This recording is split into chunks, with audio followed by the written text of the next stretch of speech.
আল্লাহর খুশির জন্য চেষ্টা করছি, বাকিটা আল্লাহর ফায়সালা। তবে বাবেদের, মায়েদের, যুবকদের বলে দিয়ে যায়, দুনিয়াতে আল্লাহ বা ছাড় দিয়েছে, ছেড়ে কিন্তু দেয়নি। একটা দিন আল্লাহ বা তোমাকে আমাকে উঠাবে, ওই দিনটা হবে ময়দানে মাশর।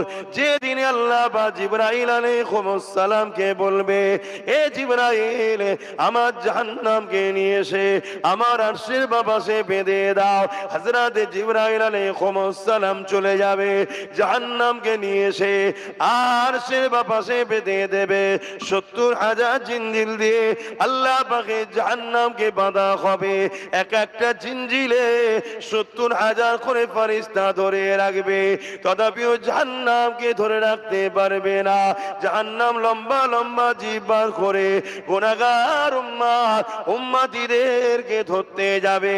এ যুবকের, এই দিনটা তো কঠিন দিন হবে, যে দিনেতে বাপ নিজের ছেলেকে জমিনে শুইয়ে তার বুকের উপরে পা দিয়ে দাঁড়িয়ে যাবে, যে দিনেতে ছেলে তার বাপকে জমিনে শুইয়ে তার বুকের উপরে পা দিয়ে দাঁড়িয়ে যাবে, যে দিনেতে মা মেয়ের বুকের উপরে পা দিয়ে দাঁড়িয়ে যাবে, মেয়ে নিজের জনম দুঃখিনী মাকে জমিনে শুইয়ে দিয়ে তার বুকের উপরে পা দিয়ে দাঁড়িয়ে যাবে।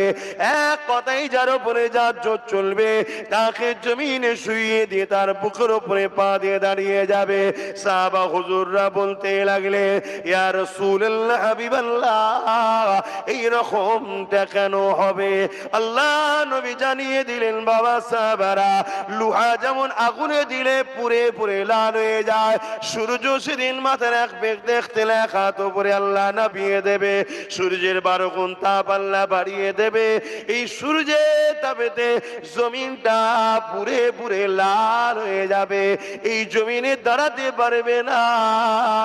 এই যার উপরে যার জোর চলবে তাকে জমিনে শুইয়ে তার বুকের উপরে পা দিয়ে দাঁড়াবে। কি হবে এই দিনে যুবক? ভাবো, তোমার কোন দাদা এদিন তোমাকে বাঁচাবে? তোমার কোন দিদি এদিন তোমাকে বাঁচাবে? কেন? তারা তো গে থেকে কনফার্ম টিকিটে জাহান্নামের লাইনে থাকবে, তারা তো তোমার আমার কাতারও তাকে থাকবে না। তাহলে এই দিনে তোমার আমার কি হবে? এই দিনে যখন আল্লাহ জিজ্ঞাসা করবে, এ বান্দারে, হাত দিয়েছিলাম আমি, আমার জন্যই হাতে কি করেছি বল? বান্দা, পা দিয়েছিলাম আমি, এই পায়ে আমার রাস্তায় কতটা হেঁটেছি বল? আমার জন্য কি করেছি বল? বান্দারে, জবানে কথা দিয়েছিলাম আমি, এই জবানের কথা নিয়ে আমার জন্য কি বলেছি বল? এ আমার বান্দারে, চোখে রোশনি দিয়েছিলাম আমি, এই চোখে রোশনি নিয়ে তুই আমার জন্য কি দেখেছি বল?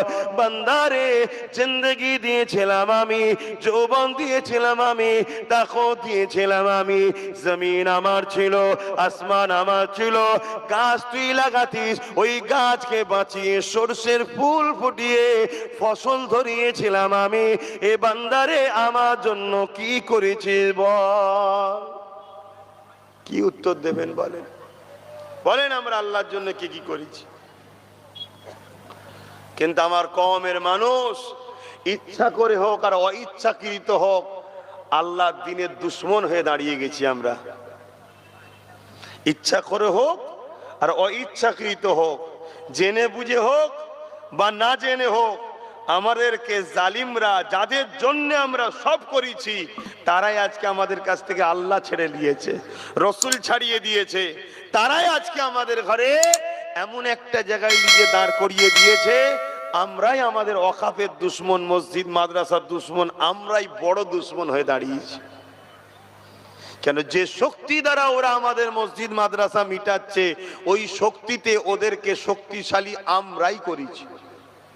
কথা বলুন, ভুল বলছি আমি? তাহলে মূলত কেউ মসজিদ মাদ্রাসা ভাঙছে, কেউ মসজিদ মাদ্রাসার বিরুদ্ধে আইন করছে, কেউ মসজিদ মাদ্রাসার বিরোধী আইনকে সাপোর্ট করছে, আর তাদেরকে ক্ষমতায় আনার পিছনে আমাদেরই হাত। তাহলে ওরা ডাইরেক্ট মসজিদ মাদ্রাসার দুশমন, আর আমরা ওদেরকে সহযোগী হিসেবে মসজিদ মাদ্রাসার দুশমন হয়ে গেলাম। কি জবাব দেবেন? আপনি কি ভাবছেন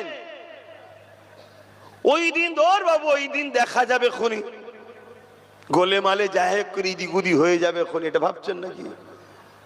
বলে আমাদেরকে জিজ্ঞেস করেন না, প্রত্যেকটা মানুষকে ময়দানে মাশরে একটা পুল পার হতে হবে, একটা রাস্তা পার হতে হবে, পুল ব্রিজ পার হতেই হবে প্রত্যেকটা মানুষকে।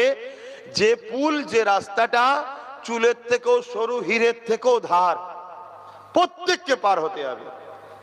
ইমানদার চোখের পালক ফেলার আগে ওই পুল পার হয়ে যাবে ইমানের জোরে। জোরে বলুন সুবহানাল্লাহ। তাকে পার করাবেন কে? আল্লাহ। সব ক্ষমতার মালিক তো একজনই, আল্লাহ। এই যে হাত লাড়াচ্ছে, এটা আমার ক্ষমতা নয়, তো আল্লাহর ক্ষমতা, আমাকে ব্যবহার করতে দিয়েছে। এই যে জবানে কথা বলছে, এটা তো আমার নয়, আল্লাহ এর মূল মালিক, আমাকে ব্যবহার করতে দিয়েছে, আমি ব্যবহার করছি। জানটা আছে, এই সিস্টেম এমন চলছে। এটা কি? আল্লাহর হুকুম। রুটা কি? আল্লাহর হুকুম। এটা যখন খোদা বার করে নেবে, সব থাকবে মুখ দিয়ে আওয়াজ, চোখ আছে দেখা, হাত আছে চলা, কোনো কিছুই নয়। তাহলে এইটার জন্য সব হচ্ছে, আর এটা কি? আল্লাহর হুকুম। কথা বুঝে আসছে তো? সেই জায়গাতে ওই পুলকে আল্লাহ চোখের পালক ফেলার আগে ইমানদারদের ঘরে আল্লাহ পার করিয়ে দেবে। জোরে বলুন সুবহানাল্লাহ। আর ওই পুলের তলা হলো জাহান্নামের আগুন, দাউ দাউ করে জ্বলছে। এ যুবক, আমি যদি ইসলামকে ঠিকভাবে মানতে নাও পারি, কমসে কম ইসলামের ক্ষতিকারক যেন না হয়, এটা তো মাথায় রাখা দরকার। আজকে নাই হালকা বয়সে আমি একটু গান শুনে ফেলেছি, যাত্রায় গেছি, প্যান্ট শার্ট পরেছি, দাড়ি চেঁচেছি, সিনেমা দেখেছি, প্রেম ভালোবাসা করে ভুলভাল করে ফেলছি, কিন্তু কাল তো তুমি একদিন বয়স্ক হবে, হতে পারো তো তোমার সুযোগ, তুমি কালকে তওবা করবে, হাজি হবে, নামাজি হবে, আল্লাহ ওয়ালা হবে, চান্স আছে না? না, কিন্তু তুমি তো ইসলামের দুশ্মন হয়ে যাও। বলো, এগুলো ভাবো আমার ভাই বোনেরা। তোমাকে বড় প্ল্যান ভাবি প্রথম পাপী বানিয়েছে, আজকে তোমাকে যারা পাপী বানিয়েছে তারাই তোমাদেরকে আজকে ইসলামের দুশ্মন বানাচ্ছে। প্রথমে তোমায় গান দিয়েছে, মেলা দিয়েছে, ফাংশন দিয়েছে, কি বলে বিভিন্ন নাচ গানের আসর তৈরি করেছে, খেলার নামে ডেকে নিয়েছে, সেখানে নারীর নাচ দেখিয়েছে। কেন? তারা চাইছে তোমার ভেতরের ইমানটা আস্তে আস্তে দুর্বল হোক। কেন? ইমান যতক্ষণ আছে ততক্ষণ তোমাদেরকে তারা মিটাতে পারবে না, তাই তারা প্রথমে এগুলো করেছে। করার পরে আজকে তোমাকে এমন জায়গায় পৌঁছে দিয়েছে, চোখের সামনে দেখতে পাচ্ছ যে এরা ইসলামের বিরুদ্ধে, মসজিদ মাদ্রাসার বিরুদ্ধে, বোলডোজার দিয়ে মাদ্রাসাও ভাঙছে, এরপরও এদের বিরুদ্ধে তুমি তো বলতে পারোনি। যদি আব্বাস সিদ্দিকীর মতো কোন উলামারা এদের বিরোধী করে, তোমার মনে হচ্ছে তাদেরকে গালি দেওয়া দরকার, কিন্তু ইসলামের দুশ্মনদেরকে তোমার সাপোর্ট করতে ভাল লাগছে। এটা তোমার ধ্বংসের আলামত। তুমি তওবা করো, আল্লাহর কাছে সেজদায় পড়ে কাঁদো। আমরা শাস্তি কাকে বলি আমরা ঠিক বুঝতে পারি না। প্রকৃত শাস্তি কি? গরিব হওয়া? এই প্রকৃত শাস্তি কি গরিব হওয়া? দুনিয়ায় গরিব কত বছর গরিব ভাই বলুন? দুনিয়ায় গরিবটা ক বছরে? সর্বোচ্চ ধরলি 100 বছর, সর্বোচ্চ ধরছি কত বছর? 1.5 ঘুমিয়ে কেটে যায়। ঘুমিয়ে থাকলে কি গরিব হয়? 50 বছর, 50-এর মধ্যে 15 বছর শিশু বয়স কাটে। বড় লোক গরিব কিছু বোঝে না, প্লিজ সামান্য জিন্দেগিটা গরিবই। অথচ কিয়ামতের দিন গরিবরা ধনীদের থেকে 500 বছর আগে জান্নাতে যাবে। জোরে বলুন সুবহানাল্লাহ। আর এই 500 বছর ধনীরা ময়দানে মাশরে থাকবে যেদিনটা। কিন্তু আজকে দুনিয়ায় প্রকৃত আল্লাহ পাকের আযাব, শাস্তি হলো কি? আল্লাহ যদি তোমাকে, খুব ভালো করে শোনেন, আল্লাহ যদি আপনাকে, আপনাদেরকে বা কাউকে তার থেকে দূরে সরিয়ে দেয়, এর থেকে বড় শাস্তি আর কি হতে পারে? যে আল্লাহ চাই না তুই আমায় সেজদা দে। শুনছেন? আল্লাহ তোমাকে সেজদা দিবার সুযোগ দিচ্ছে না, যে তুই আমায় সেজদা দে, এই সুযোগটা আল্লাহ তোমায় দেয়নি। বলো এর চেয়ে বড় কষ্ট দুঃখ আর কি হতে পারে যে আমার প্রভু, আমার স্রষ্টা, আমার সেজদা সে পছন্দ করে না, তাই আমাকে সুযোগও দেয় না দিবার। কিছু বুঝাতে পারছি তো নাকি? আল্লাহ চাই না তুই মসজিদে আয়, আল্লাহ তোমাকে তার থেকে সরিয়ে দিচ্ছে, তোমার খেয়ালই নাই। একটা ব্যক্তি, মন দিয়ে শোনেন, একটা ব্যক্তি ফজর বেলা সুন্নাত নামাজ পড়ে ফজরের ফরজ নামাজের অপেক্ষায় বসে আছে, কখন ঘুমিয়ে পড়েছে। এমন সময় ঘুম ভেঙেছে ফজরের ওয়াক্ত এবার শেষ হব, তাড়াতাড়ি উঠে উযু আর না করেই নামাজ পড়ে নিয়েছে।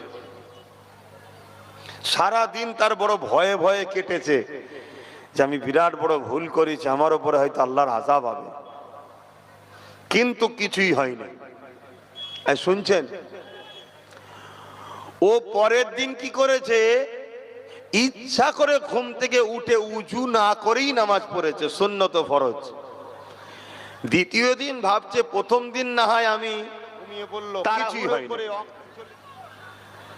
তারপরের দিন সংসার জীবন ছিল, স্ত্রীর কাছে কাছে গোসল ফরজ হয়েছিল, গোসল ফরজটা আদায় না করে ওই অবস্থাতেও নামাজ পড়েছে। শুনছেন, আজকে কিন্তু ভাবছে আমার রেহাই নাই, কিন্তু কিছুই হয়নি। এ যুবক, মন দিয়ে শোনো, তুমি ভাবছো আমার তো কিছুই হচ্ছে না, তুমি কি হচ্ছে দেখো। কি ব্যাপার, আজকে তো ঠিক আছে দেখছি।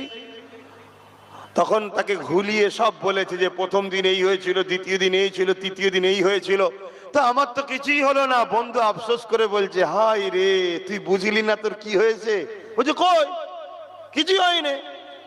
তখন বন্ধু জিজ্ঞেস করছে, কি হলে তুই ভাবতিস? যাই ভেবেছিলাম হয়তো আমার হাত ভেঙে যাবে, পা ভেঙে যাবে, কি অ্যাক্সিডেন্ট হবে, কি কোনো বিমারে পড়ে যাব, কি আসমান থেকে কিছু আমার উপরে আযাব আসবে, কই কিছুই হলো না তো। তখন বন্ধু আফসোস করে বলছে, যদি এগুলো কাজ হতো তাহলে হালকার উপর দিয়ে হতো, অনেক বড় শাস্তি আল্লাহ তোকে দিয়েছে, তুই বুঝতে পারিসনি। কি শাস্তি? আল্লাহ তোকে ইসলাম থেকে বার করে দিয়েছে, তোর খেয়ালই নাই। শুনছেন কি বলছি? আমার কওমের ছেলে, যুবক, তুমি ভাবছো আমি গান শুনছি, ফাংশনে যাচ্ছি, যাত্রায় যাচ্ছি, মসজিদের দুশ্মনদের সঙ্গে দল করছি, মাদ্রাসা দুশ্মনদের সঙ্গে যাচ্ছি, কই আমার তো কিছুই হচ্ছে না। আমি লোককে মারি, গরিবকে মারি, একে মাথ ফাটাই, ওর জমি দখল করি, আমার তো কই কিছুই হচ্ছে না। এমন তো নয়, আল্লাহ তোকে ইসলাম থেকে বার করে দিচ্ছে। আর যে ইসলাম থেকে বেরিয়ে যাবে তার কবরে ঢোকার সাথে সাথে 99টা সাপ দেবে, দুমুখো সাপ আসবে, এবং তাকে সারা জীবন জাহান্নামে জ্বলতে হবে। আর একজন গুনাহগার যদিও জাহান্নামে ঢোকে, আযাব খাটার পরে একদিন না একদিন বেরিয়ে এসে আসবে, কিন্তু বেঈমান যে ঢুকবে, ইসলাম থেকে যে বেরিয়ে যে ঢুকবে, সে কোনোদিন আর জাহান্নাম থেকে বেরোতে। তা তোমার আমার কি একটু ভয় লাগছে না? হায় হায় হায়, যখন এসব গুলো দেখি, আলোচনা করি আর ভাবি, আল্লাহ এরকম হয় কেন? আবার কোরআনে সূরা বাকারার কথা মনে পড়ে, যে আল্লাহ বলছেন, খতামাল্লাহু আলা কুলুবিহিম, যাদের অন্তরে আল্লাহ মোহর মেরে দেয় তারা পরিবর্তন হবার নয়। না, আবু জেহেলকে নবী কম চেষ্টা করেছে? নবী চেষ্টা করেছে, নবী, যার মুখের কথা তো দূরের কথা, অন্তরে শুধু বলেছে, আল্লাহ কাবাকে যদি কিবলা বানিয়ে দিতেন, মসজিদ আকসা থেকে মুখটা ঘুরিয়ে নিয়ে কাবাকে যদি কিবলা বানিয়ে দিতেন, ইব্রাহিম নবীর বানানো ঘরটা, আমি রাসূলুল্লাহ বড় খুশি হতাম। নামাজের মধ্যে, হৃদয়ের মধ্যে শুধু ভেসে উঠেছে, আমার আল্লাহ জিবরাইলকে পাঠিয়ে দিল, এ জিবরাইল জলদি করে যাও, আমার হাবিবকে যে জানিয়ে দাও, আমি আল্লাহ আমার হাবিবের মনের আশাকে কবুল করেছে। দূরে কাত নামাজ পড়া হয়ে গেছে, এখনো দূরে কাত বাকি আছে, বাকি দূরে কাত। আমার হাবিব যেদিকে খুশি, আমি আল্লাহ বা সেদিকে খুশি। কাবার দিকে মুখ করে কিয়ামত পর্যন্ত এটাই কিবলা হয়ে গেল। যে রাসূলুল্লাহ মুখ দিয়ে বলেন অন্তরের মধ্যে উদিত হয়েছে, আল্লাহ সঙ্গে সঙ্গে নামাজের মধ্যে যে না 4 রাকাত হয়ে যায় পরে রক্ত থেকে হবে খনি, না না না বন্ধু, তুমি যখন চেয়েছো এখনই কিবলা বানিয়ে দিলা। সেই রাসূলুল্লাহ আবু জেহেলকে কত বুঝিয়েছে, কত পরিবর্তনের জন্য চেষ্টা করেছে, কিন্তু আল্লাহ জানিয়ে দিয়েছে হাবিব যার অন্তরে আমি মোহর মেরে দিয়েছি সে কখনো পরিবর্তন হতে পারবে না। এ যুবক পরিবর্তন হও গো, তওবা করো, চেষ্টা করো, আল্লাহর কাছে সিজদায় পড়ে কাঁদো, ও রাব্বি আল্লাহ কেন আমি গান শুনতে চলে যাই, কেন আমি ফাংশনে চলে যাই, কেন আমি নামাজ থেকে দূরে থাকি, কেন আমি গান শুনি ভুল রাস্তায় যাই, ও রাব্বি আল্লাহ কেন আমি জালিমদের সঙ্গে দল করে ফেলেছি, এখনো কেন মন যাচ্ছে তাদের সঙ্গে যাবার, এখনো কেন মন যাচ্ছে হারাম অর্থের দিকে। এইভাবে আল্লাহর কাছে পানা চাও, সাহায্য চাও, কেননা আজ যদি তুমি সাহায্য না চাও, পানা যদি না চাও, মনে রেখে দিও ভাইদান ময়দানে মাশরটা বড় ভয়ানক হবে, যেদিনে তোমার পাশে কেউ দাঁড়াবার থাকবে না, ওই দিনে তোমার হয়ে কথা বলারও কেউ থাকবে না, ওই দিনে কারো কোনো জোর চলবে না। আমার আল্লাহ শুধু বলে দেবে যাও তোমাকে আমি জান্নাতি করে দিলাম, রুকারও কেউ থাকবে না। আর যাকে বলবে যাও তোমাকে জাহান্নামী করে দিয়ে পা করে দিয়ে মাথা করে দিয়ে ঘিসড়ে ঘিসড়ে জাহান্নামে নিয়ে যাওয়া হবে। এ যুবক আল্লাহকে ভয় করো। আল্লাহ রাসূল বললেন আখরি জামানায় একটা দিন আসবে আমার উম্মতরা প্রচুর মার খাবে। শুনছো তো আমার যুবক বলো, এই ভাইয়েরা শুনছো তো নাকি? আল্লাহ নবী বললেন একটা সময় আসবে আখরি জামানায় আমার উম্মতরা প্রচুর মার খাবে।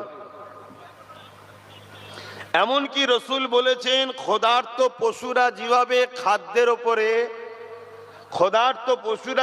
খাদ্যের উপরে ঝাঁপিয়ে পড়ে, আমার উম্মতের উপরে একদল মানবরূপী পশুরা ঝাঁপিয়ে পড়বে। আজকে বিভিন্ন জায়গায় মব লিঞ্চিং করে আমাদেরকে হত্যা করা হচ্ছে না, হয়নি? কথা বলেন হচ্ছে না, হয়নি? হ্যাঁ, কন্টিনিউ হচ্ছে, রোজ হচ্ছে। আরে মিডিয়ায় তো খুব কম আছে, এর থেকে আরো হাজারো গুণ হচ্ছে। যেগুলো আমরা মিডিয়ায় দেখছি এটা তো খুব কম, এর থেকে আরো হাজারো গুণ মেরে ফিরে সব মেরে ফেলছে। আর যারা মারছে তাদের পিছনে শাসকদের হাত আছে। শাসক বলছে চিন্তা করিস না, খুব যদি বড় আন্দোলন হয় তোকে ধরে কোন রকম নিয়ে আসবো, শুধু আন্দোলনটাকে ট্যাকেল করার জন্য হালকা ধারা দেবো, টুক করে বেরিয়ে চলে যাবি, আবার কে মারবি? শুনছেন তো নাকি? কিছুদিন আগে দেখলেন না আমারই বাংলাতে ওই কে যেন প্যাটিস নাকি বিক্রি করতে গিয়ে মার খেলো? হ্যাঁ, এ দেখেছেন তো নাকি? তবে মার খাওয়ার কপালও করিছি আমরা, কি করা যাবে। তো মার খেলো, খাবার পরে একটা চারিদিকে ঝড় উঠেছে, নিন্দার ঝড়। মমতা দেখছে রে মোল্লা যত দিদি না কেস দি না ধুরি, তাহলে তোমার ভোটটা চলে যাবে। আবার ওপরে ফোন করলো, হ্যালো একটু দেখাবার মতো করে ধরতে হবে, বুঝলেন না? হয় মুসলমান জেগে গেলে আবার আমার পাশ থেকে চলে গেলে, নওশাদের দিকে তো এমনি মুসলমান হু করে যাচ্ছে, তাহলে রুকে রাখতে পারবো না। এদের যদি রুকে না রাখি, ওরা যদি এক জায়গায় হয়ে যায় না তোমাদের সাইজ করে ফেলবে। কথা বুঝে আসছে? একটু ধরতে হয়, তাহলে তা তাড়াতাড়ি ধরে ফেললো। ধরতে দেরি, বেরোতে দেরি হয়নি। কি ভুল বলছি? আবার জেল থেকে বেরিয়ে গেল না? আর যখনই জেল থেকে বেরিয়ে গেল প্যাটিসওয়ালা ভাবছে এবার আমাকে মেরে ফেলবে, জানে খুন করে দেবে একদম। ওই জন্য ও বেচারিও তাড়াতাড়ি তবলা তবলি গুছিয়ে নিজের দেশের ঘরে পালিয়ে গেছে। কি বুঝছেন আমার আওয়াজ? বুঝতে পারছেন তো নাকি? আমি ওই সকল মৌলী সাহেবদের মতো নয় যারা ইসলাম মানে শুধু দাড়ি টুপি নামাজ রোজা মসজিদ মাদ্রাসা বোঝে। আমি ওই দলের লোক নয়। আমি নামাজ রোজা দাড়ি টুপি মসজিদ মাদ্রাসাও যেমন ইসলাম, তেমন অন্যায়কে মিটাবার নামও ইসলাম। আমি এই হুজুরদের দলে। কথা বুঝে আসছে তো নাকি? আমার নবীর মিশনটা কি ছিল? আমার নবী জালিমের বিরুদ্ধে লড়াই করে আল্লাহর জমিনে আল্লাহর সৃষ্টি মখলুক বান্দাদেরকে আজাদ করেছে। জোরে বলুন সুবহানাল্লাহ। আবার নবী নামাজও পড়েছে, সাহাবারাও পড়েছে, আমাদেরও পড়তে বলেছে। কথা কিছু বুঝে আসছে? মানে নামাজ পড়তে হবে, ওটা ব্যক্তি জীবনের কল্যাণের জন্য, আর সামাজিক কল্যাণের জন্য দুর্নীতিকে বন্ধ করতে হবে, জুলুমকে বন্ধ করতে হবে, খুনকে বন্ধ করতে হবে, রেপকে বন্ধ করতে হবে, নেশাকে বন্ধ করতে হবে। এটা কি ইসলাম নয়? কথা বলে।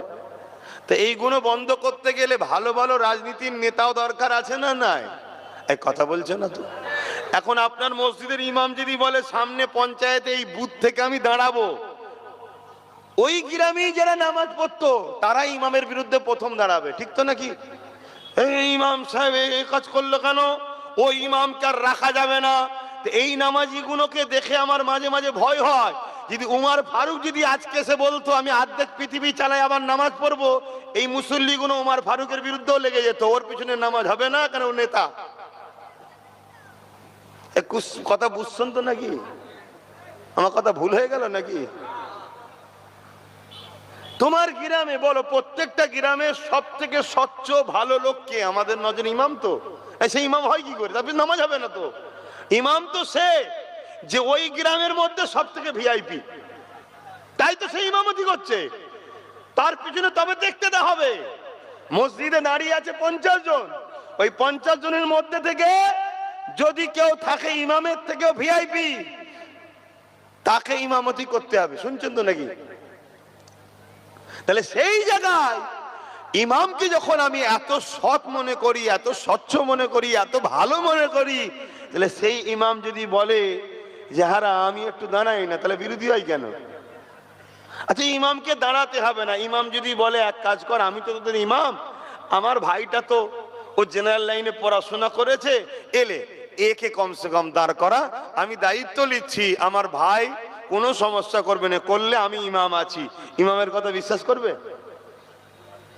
তাহলে মুসলমান নিজের কওমে ধর্ম গুরুকেই বিশ্বাস করে না, তো এ জাতিকে লুটবে না তো কাদের লুটবে? আজ আমি আব্বাস সিদ্দিকী জলসা করি, ধর্ম প্রচার করি, আমি নাই কোনো জায়গায় দাঁড়াইনি, দেখুন আমি আমার ভাইটাকে দিয়েছি, তুই দাঁড়া। আর আমি লোককে বলেছি যে আমার ভাইয়ের সাথ দাও, আমি জিম্মেদার হচ্ছে আমার ভাইয়ের সাথ দাও। আমার কথা শুনে অনেক জায়গার মানুষ দিয়েছে, বিশেষ করে ধন্যবাদ জানাই ভাঙরের মানুষকে, তারা জিতিয়েছে আমার ভাইকে। কি আমার ভাই কাজ করছে না করে না? পুরো বাংলায় সব জায়গায় লড়াই করছে না করে না? হ্যাঁ কি না বলবে তো? না হয় সেটা বলো যে না করে না।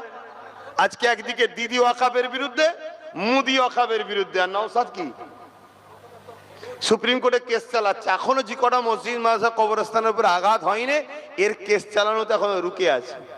এখনো খোঁজ রাখেন আপনারা? আপনারা তো তা রাখবেন না কেন? 200 টাকা তো দেয়নি, মুরগির বিরিয়ানি দেয়নি, খোঁজ নেই। তো যাক, একটা জিনিস বুঝাতে গিয়ে বললাম, ভাবুন কি আবার বলাটা হারাম হয়ে গেল নাকি? যে এইটা কি হলো, সর্বনাশ সর্বনাশ সর্বনাশ, তওবা তওবা তওবা, জলসার মাহফিলে, ধর্মীয় মাহফিলে এ কি হলো? এটা মনে হচ্ছে নাকি? যদি এটা মনে হয়, সেই দিন মনে হয়নি নবী দিবসের ব্যানারে যখন ফাসেক ফাজেল, ইসলাম বিরোধী, পাক হতে জানে না, পিশাব করে ইস্তেঞ্জা করে পবিত্র হতে জানে না, ইসলামের দুশ্মনগুলোকে নিয়ে এসে যখন নবী দিবসে মেম্বারে তোলা হয়, মাইক ধরে বলে ভাইও বেহেনো বলে, তখন মনে হয়নি এটা কি হচ্ছে? যখন ইফতার পার্টির নামে আমার ধর্মের একটা ফরজ ইবাদতকে নিয়ে খেলা করা হয়, তখন মনে হয়নি যেটা কি হচ্ছে? যখন কলকাতায় রেড রোডে ঈদের নামাজে মহিলাদের যেতে নেই, মুসলিম মহিলাদেরও যেতে নেই, সেখানে একটা মাদ্রাসা মসজিদ দুশ্মন মমতা যখন রেড রোডে যাচ্ছে, তখন মনে হয়নি যে নামাজকে নিয়ে রাজনীতি হচ্ছে? আমার কথাটাই মনে হচ্ছে রাজনীতি হচ্ছে। তাহলে জানতে হবে তুই কপাল ফাটা হয়ে গেছিস, এই জন্য আমারটাই তোর বুকে ব্যথা হচ্ছে, আর অন্যটা তোকে মনে হচ্ছে এটা ঠিক হচ্ছে। কি গো, আপনাদের বুকে কারো ব্যথা হয়নি তো?